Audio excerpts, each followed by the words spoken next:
tenho uma curiosidade, porque na nossa escola a gente forma assessores para trabalhar no mercado financeiro nas instituições. Imagina, eu treino um assessor, o cliente, Luiz Barsi. E aí, seu pai tem assessor, você tem assessor, como que é alguém ser assessor de vocês? Assim? A gente tem assessor para as partes operacionais, então simplesmente manda o push, essas coisas, né? Aplica, mas a estratégia, quem mexe na carteira dele, é só ele. Aí algumas coisas ele me pergunta, o que você acha disso? Você que está mais adentro dessa empresa, me traz ver se tem alguma outra oportunidade no mercado. Ele me escuta muito também. Eu acho que essa é uma sabedoria muito grande das pessoas que são grandes no mercado, né? Em qualquer mercado. Elas sabem escutar e estão sempre dispostas a aprender mais. Elas sabem que elas não sabem tudo. Mais ouve do que fala. Mais ouve do que fala. E assim, quando abre a boca, é uma sabedoria, eu digo que é um MBA por dia. Trabalhar do lado dele. Então eu falei, nossa, fiz muito bem de não ter ido para Harvard. Não, pelo amor de Deus. Isso é super interessante. Agora eu queria dividir um pouco da sua carreira. Eu acho que do seu pai a gente assim, trouxe toda a inspiração que a galera tem. Hoje, você construindo essas milhares de pessoas que fazem parte da AGF e tudo aquilo que você vem construindo nas suas redes sociais, que sua rede social é bem legal, você vai dar várias dicas. Eu queria dividir aqui um pouco de informação prática. Imagina se a Luiz voltasse lá atrás no tempo e alguém chegasse e falasse assim, olha, você trabalha numa empresa, você está guardando dinheiro aí e você tem R$1.000, R$2.000 para guardar. 90% do público que está nos assistindo pegaria esses R$2.000 e colocaria numa poupança. Exatamente. No banco. Por quê?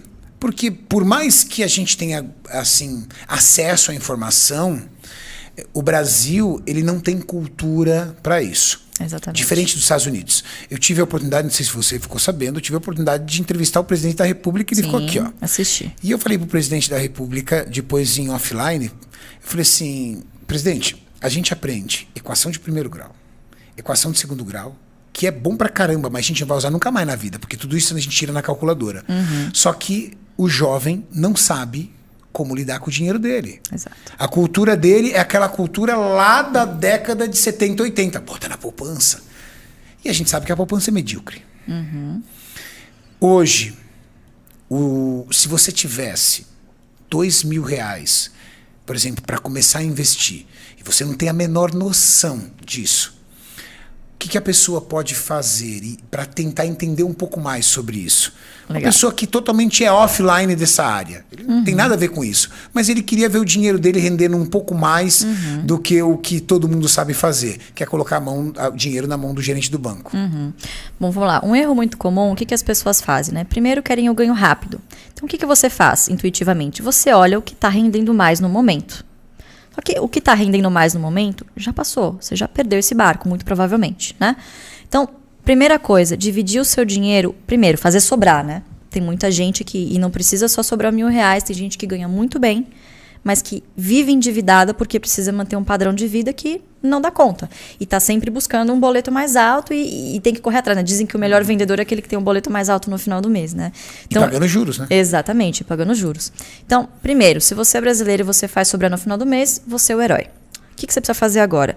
Primeiro, tentar não se envolver em dívidas, então para isso ter uma reserva de emergência e inevitavelmente isso tem que ser na renda fixa, então pode ser um Tesouro Selic, que a partir de R$30 você já consegue investir, ou um CDB, pode ser de uma corretora média, hoje você tem corretoras, não precisa ser no banco, mas corretoras que não cobram taxa de corretagem, você faz tudo online, você abre ali uma conta, é de graça, você não tem nenhuma taxa de manutenção e pode ali investir em algum CDB ou fundo de Tesouro Selic, custo zero. Acho que isso é uma dica boa que ela trouxe. Legal. Na questão da corretora média, porque de fato, se você entrar com um valor pequeno no banco, você vai pegar uma porcentagem pequena de rentabilidade. Quando você aporta para você ser competitivo no banco, você tem que estar ali numa alta renda, pelo menos, para começar a ser competitivo. Quando é um valor pequeno... Para ele achar que você é gente. Faz mais sentido corretora. A corretora mesmo, a corretora que me patrocina, ela não cobra R$1 para abrir a conta. Esse é o legal. Padrão. Uma dica legal. Legal, então você tem R$1.000. Divida isso em 3 caixinhas. Caixinha número 1, que é a do curto prazo. Então, enquanto você não tiver pelo menos de 3 a 6 meses, pelo menos, dos seus custos fixos guardados ali na renda fixa, tem que ser renda fixa porque você precisa de liquidez, ou seja, você precisa transformar isso em dinheiro, né, em disponibilidade rápido. Então, precisa ser na renda fixa. Construa primeiro a caixinha do curto prazo, que é a caixinha dos seus boletos. E caso aconteça alguma emergência, e emergência acontece com todo mundo, por exemplo, médico, na pandemia, muitos médicos ganham bem e ficaram sem nenhuma receita. Imagina o dono de uma loja de shopping. Pois é. O shopping ficou fechado 3 meses, cara. 3 meses, então assim... Quantos caras não quebraram por quê? Porque trabalhava alavancado. Independentemente da sua renda, tem que ter uma reserva de emergência, porque emergência acontece com qualquer um. E até você trouxe que foi um empreendedor, sempre que eu trabalhei como especialista, como assessor mesmo, para empreendedor a gente recomendava 12 meses até, por conta do alto risco, então, da alta volatilidade. Depende, claro. Poxa, então, você tem filhos, né? Qual que é a sua estrutura familiar? Pô, eu não tenho Perfeito. filhos, eu me divido, eu moro metade com meus pais, metade alugo um apartamento, então, pô, eu tenho ali 3 meses dos meus custos fixos Às vezes guardados. É um funcionário público, né, que tem ali receitinha certinha, Exatamente. pode ser menor ali. Então, a depender do perfil, você pode colocar menos ou mais na reserva de emergência, mas ter ali no mínimo de 3 a 6 meses os Renda seus custos fixa. fixos. Show de bola. Isso você considera um investimento de curto prazo. O investimento de curto prazo é até 6 meses. Eu nem considero investimento, é a manutenção ali do seu custo de vida. Tá. Né? Você não vai multiplicar esse dinheiro, ele vai pelo menos ali, você não vai estar perdendo para a inflação. Né? Boa. Então, essa é a caixinha do curto prazo. A caixinha do médio prazo são aqueles seus objetivos, é para os seus sonhos. Então, poxa, eu quero casar no ano que vem, eu quero fazer um intercâmbio, eu tenho o sonho de comprar um carro, de quitar a parte de uma casa, né? Ou quitar uma dívida, por exemplo. Então, você tem ali o médio prazo, até uns 3 anos, vamos dizer assim, você já tem um objetivo para essa grana, para esses recursos. Então, também renda fixa. Só que você pode se dar ao luxo de pegar alguns outros produtos que tenham uma carência, por exemplo, que você não precise mexer em 1, 2 anos. Então, agora está voltando à moda de novo a LCA. Né? Então, a LCA, que são letras de câmbio agrícola, que são isentas de imposto de renda. Você tem uma carência de, no mínimo, 3 meses, 90 dias. E tende a render mais, por exemplo, do que produtos de liquidez imediata. Né? Então, são produtos muito comuns. Luiz é fera mesmo. Eu acho que o Danilo aqui da Ativa, que é o meu corretor... Acertou a mão. Com a LCA. Ufa, hein? Ufa, deu uma dica boa aqui. Oh, meu Deus, que bom. Legal. Então, é o dinheirinho do médio prazo. O que é LCI? A LCI é letra de câmbio imobiliário. Legal. É mais ou menos o mesmo produto, só que para uma área diferente. Indicou LCI e CDB. Isso, são parecidos, só que a questão do LCI tem isenção de imposto de crédito, de renda. aliás, de câmbio, letra de crédito. Isso, LCI tem a isenção de imposto de renda. Exato. CDB tem o imposto tabela regressiva, né? Então, depois de 2 anos você chega a um imposto de 15%, mas se você resgatar em pouco tempo, você gastar em 2 meses, é 22,5% de imposto sobre o lucro. Exatamente. E LCI Ou seja, isenta. já é um investimento um pouquinho mais longo. Um pouquinho mais longo. E aí você tem a caixinha do longo prazo, que é a terceira caixinha, que você só vai preencher se você tiver a número 1 e a número 2 preenchidas. Então, é o dinheiro do longo prazo. O que é o dinheiro do longo prazo? Nem que seja R$100 desses R$1.000 que sobraram para você pôr lá na bolsa. Quantas pessoas vocês não conhecem que pagam lá o boleto no final do mês, religiosamente, de uma previdência privada, por exemplo? E confia, paga lá o boleto de R$100. É muito comum nos Estados Unidos. Muito comum, exatamente. Aqui no Brasil, até que nos últimos 10, 20 anos também, o pessoal mais antigo tinha mas previdência. Mas é como um povão, assim. Povão normal ter. O cara tem um emprego, ele paga a previdência dele. Exatamente.